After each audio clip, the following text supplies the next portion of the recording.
کیا سیاحتی مقام سونمرگ کو سالہ سال کھلا رکھا جا سکتا ہے؟ ناظرین، حکومت کا یہ اقدام قابل ستائش ہے کہ معروف سیاحتی مقام سونمرگ کو موسم سرما میں بھی کھلا رکھا جائے گا۔ بڑا افسوس ہے خاص کر اس ٹورزم ڈپارٹمنٹ اور ان کے یہ جو سی اوز ہے، یہ ڈیولپمنٹ اتھارٹیز، چاہے وہ پہلگام ہے، گلمرگ ہے، سونمرگ ہے، ان کو کوئی آئی ایم سوری ٹو سے ان کو کوئی ویژن ہی نہیں۔ سال سے ہم بول رہے ہیں کہ ہمیں یہاں ایک فائر سروس کی گاڑی ہونی چاہیے، جو آج تک بھی نہیں ہے، اور جولائی میں مجھے کہا گیا ہے سر یہ اپروو ہو گئی ہے، آپ فائنانس ڈپارٹمنٹ میں پڑی ہے، آج تک نہیں ہوئی۔ السلام علیکم ناظرین، KMN میں آپ کا خیر مقدم ہے، میں ہوں صابر ایوب۔ ناظرین، حسب معمول ہم آپ کے سامنے کوئی نہ کوئی معاملہ لے کر حاضر خدمت ہوتے ہیں۔ آج جس موضوع کا ہم نے انتخاب کیا ہے وہ ہے سیاحتی مقام سونمرگ کے حوالے سے۔ کیا سیاحتی مقام سونمرگ کو سالہ سال کھلا رکھا جا سکتا ہے؟ ناظرین، حکومت کا یہ اقدام قابل ستائش ہے کہ معروف سیاحتی مقام سونمرگ کو موسم سرما میں بھی کھلا رکھا جائے گا، چونکہ گگن گیر سے سونمرگ کی ٹنل یعنی زڈمور ٹنل نہ صرف مقامی لوگوں، تجارت پیشہ افراد، ہوٹلرز کے لیے ایک نئی امید کی صبح طلوع کی ہے، بلکہ اس سے جموں کشمیر بالعموم اور ضلع گاندربل کے لیے بالخصوص معیشت میں ایک نیا جلا مل سکتا ہے۔ اگرچہ جموں کشمیر کے لیفٹیننٹ گورنر منوج سنہا اس معاملے کو لے کر سنجیدہ اور کوشاں ہے اور دیگر معاملات کی طرح ترقی کی راہیں کھولنے میں کافی فکر مند ہوتے ہیں۔ بہرحال ہم بات کر رہے ہیں سونمرگ کی۔ سونمرگ سطح سمندر سے 2730 میٹر، اگر ہم اس میں فٹ کی لحاظ سے کریں تو یہ 8960 فٹ کی بلندی پر ایک خوبصورت سیاحتی مقام ہے۔ یہاں کے سبززار، پرکشش برفیلی چوٹیاں اور بیچوں بیچ سے گزرتا ہوا نالہ سندھ جو نہ صرف مقامی بلکہ غیر ملکی سیلانیوں کو اپنی طرف راغب کرنے میں کوئی بھی کسر باقی نہیں چھوڑتے ہیں۔ یہاں مجھے یاد آیا کہ سونمرگ میں موسم سرما میں 10 سے 15 ڈگری کا جو ٹمپریچر ہے وہ نیچے گر جاتا ہے،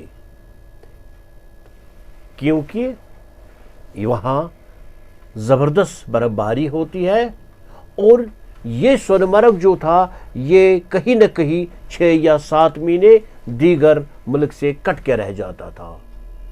بہرحال اس کو کھلا رکھنے میں ہر ایک کا ساتھ چاہیے۔ کیا ٹورزم ڈپارٹمنٹ واقعی طور ذمہ داری نبھا سکتے ہیں؟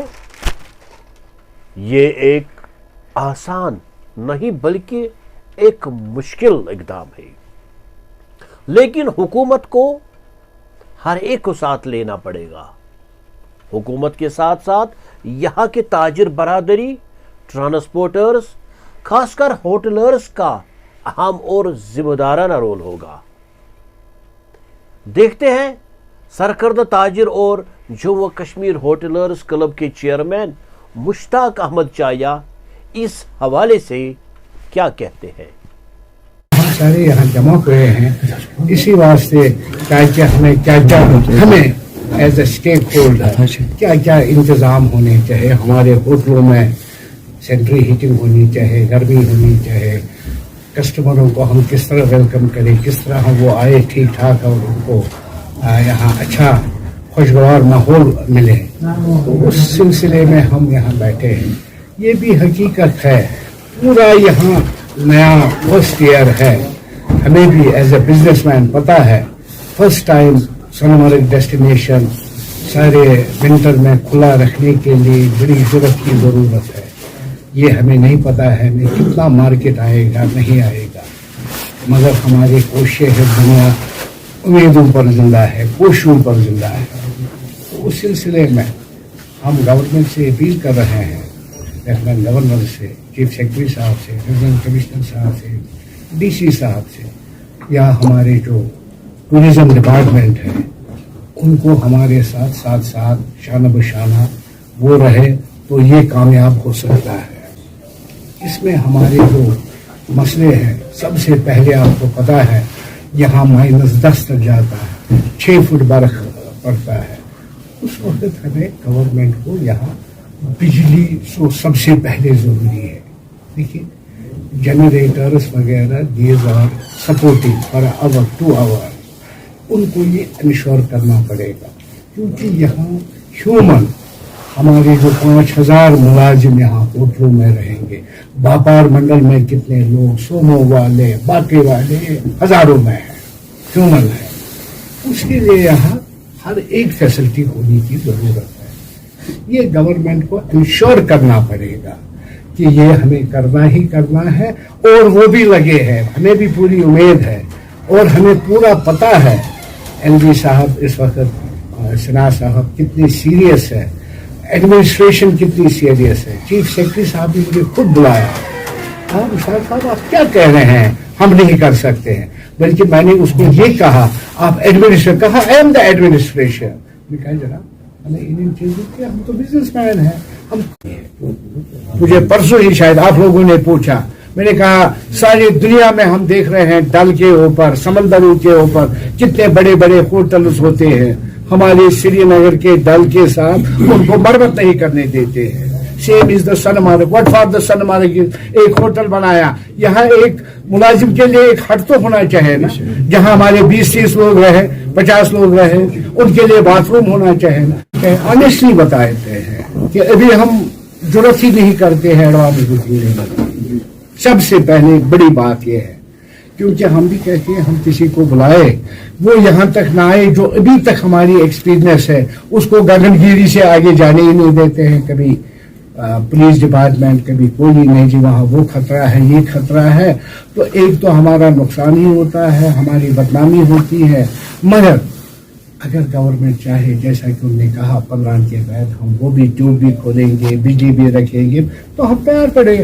होटलियर तो तैयार है, उसको अपने 10 कमरे 50 कमरे जो भी है वो तैयार करके बैठा है बेचारा। जिस तरह इस वक्त आपको लग रहा है बाहर कितना बर्फ पड़ रहा है, मैं अभी बाथरूम में गया, बाहर बहुत जबरदस्त बर्फ पड़ रहा है, अंदर बिल्कुल जैसा कि हम बॉम्बे में है, दिल्ली में है, या अच्छे किसी माहौल में। हुकूमत को ट्रांसपोर्ट की आवाजाही, बिजली और पानी की दस्तयाबी अहम मामला थी।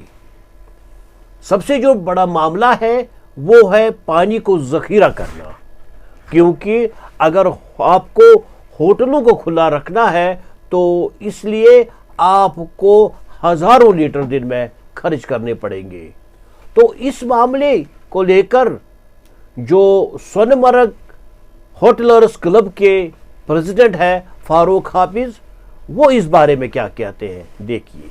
यहाँ जो मेन इशू है, देखिए यहाँ होटल पुराने हैं, काफी सारे पुराने होटल, उनमें फैसिलिटियां नहीं है, मतलब उनको संतुलित होना चाहिए। उनका एक वाटर रिजर्व होना चाहिए जिसमें 20-25 लीटर 20-25 हजार लीटर पानी अंडरग्राउंड रहे, वो उनके पास नहीं है। जब तक उनके पास रिटर्न सिस्टम नहीं होगा वो होटल नहीं चलेंगे। रही साल से हम बोल रहे हैं कि हमें यहाँ एक फायर सर्विस की गाड़ी होनी चाहिए, जो आज तक भी नहीं है, और जुलाई में मुझे कहा गया है सर ये अप्रूव हो गई है, आप फाइनेंस डिपार्टमेंट में पड़ी है, आज तक नहीं हुई। मान लीजिए हम होटल वाले यहाँ बैठे हैं, हमारा यहाँ इतना बड़ा इंफ्रास्ट्रक्चर है, हमारे पास यहाँ काफी मुलाजिम है, हम क्यों चाहे कि हम इनको छुट्टी करें 1 या 2 या 3 महीने के लिए, फिर हम इनको बुलाए क्यों? हमने इसलिए मैंने अभी रेस्पेक्ट बताया कि अगर हमारे थोड़ा लॉस भी हो जाए, लेकिन इन हाउस जो करना है वो हम करेंगे, जो आउट हाउस करना है वो तो गवर्नमेंट को करना है। बिजली तो हम नहीं ला सकेंगे, पानी तो हम नहीं ला सकेंगे, बाकी हमारे होटल है जो गेस्ट को जो सर्विस दे हम कोशिश करेंगे यहाँ जो गेस्ट आए इंशाल्लाह आज तक सोनमर्ग का हमेशा अच्छा ही रहा, इससे भी अच्छा। और हम अब इस वादे पे गवर्नमेंट को देख रहे हैं कि उन्होंने हमें बिल्कुल वादा दिया है कि 15 नवंबर से टनल ट्यूब खुला रहेगा। अगर टनल ट्यूब 15 से खुला, आप सलीम साहब आप यहाँ के हैं, आप देखिए अभी 4-5 इंच पिछले दिन 2 दिन पहले बर्फ और गिर के से किसी को अलाउ यहाँ नहीं, मेरे गेस्ट भी यहाँ से वापस, ये 4-5 इंच बर्फ जब यहाँ 4-5 फुट पड़ेंगे फिर उधर उस वक्त क्या होगा। इसलिए आपको आपका और मैं आपको इस डिस्ट्रिक्ट की ये बात बताऊंगा, हमें इस डेस्टिनेशन के बगैर इस डिस्ट्रिक्ट को और कुछ है ही नहीं। यहाँ कोई फ्रूट इंडस्ट्री नहीं है, यहाँ कोई बड़े कारखाने जो है सो है, यही हमारा एक ही ये डेस्टिनेशन है, सारे लोग इसी पे डिपेंड है। इसलिए हम भी गवर्नमेंट से रिक्वेस्ट करें कि इसके तरफ थोड़ा।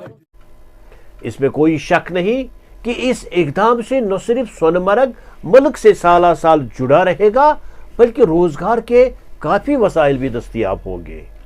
मुल्की और गैर मुल्की सैलानियों का रश भी बढ़ेगा। दूसरी तरफ गुलमर्ग की तरह सरमाई खेलों का इनेकाद भी हो सकता है, लेकिन इस वक्त बाल हुकूमत के पाले में है, जिसके लिए जम्मू कश्मीर के लेफ्टिनेंट गवर्नर मनोज सिन्हा को खुद इस मामले की निगरानी करनी होगी और तभी यह मुश्किल मामला आसानी में बदला जा सकता है। नाजरीन, ये थी सोनमर्ग के मुतालिक आज की बात। उम्मीद करते हैं कि सोनमर्ग साला साल खुला रहेगा और इस वहां की आवाजाही से न सिर्फ इस खत्ते बल्कि पूरे जम्मू कश्मीर की माशियत को एक नया जुला मिल सकता है। नाजरीन, ये थी आज की बात। अगर हमारी आज की बात आपको पसंद आई होगी तो YouTube पर जाकर KMN मकसद न्यूज़ चैनल को लाइक और सब्सक्राइब करें। अल्लाह आपका निगहबान।